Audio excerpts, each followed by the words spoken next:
I'm Peter Scardino. I'm the chairman of the Department of Surgery at Memorial Sloan Kettering Cancer Center in New York. Today is a very challenging time in the treatment of prostate cancer. We're being told by many government bodies and regulatory agencies that we shouldn't even screen men for prostate cancer.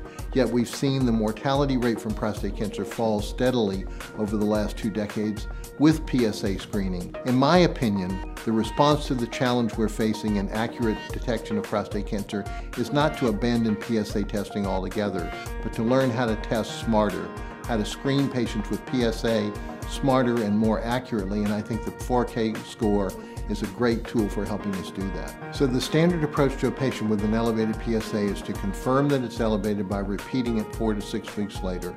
Diagnosing cancer is always a matter of balancing risk and benefits. The only way to find every single high-grade cancer would be to biopsy every patient regardless of their PSA or regardless of their 4Kscore. That's not a reasonable procedure. Many men would get biopsied unnecessarily and suffer the risk of infection and bleeding that can happen with biopsies. The 4Kscore is a further refinement in PSA testing. Initially we had PSA, then we learned to use free PSA as a way of refining and interpreting PSA more accurately.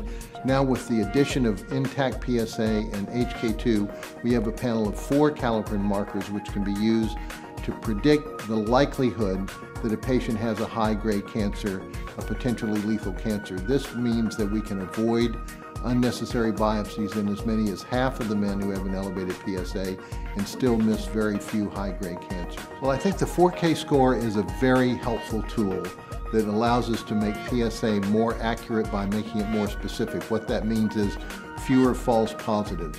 The trouble we have with PSA is that it's elevated for many reasons other than cancer.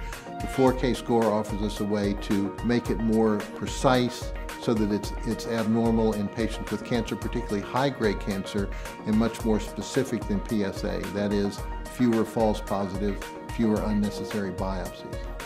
I think it's important to have a simple blood test that can measure 4 calibers instead of just 1, the PSA, and give a more accurate indication of whether the patient needs a biopsy, and not only whether there's a cancer, but whether there's a high-grade, clinically significant cancer that really needs to be treated because it poses some threat to the life and health of the patient.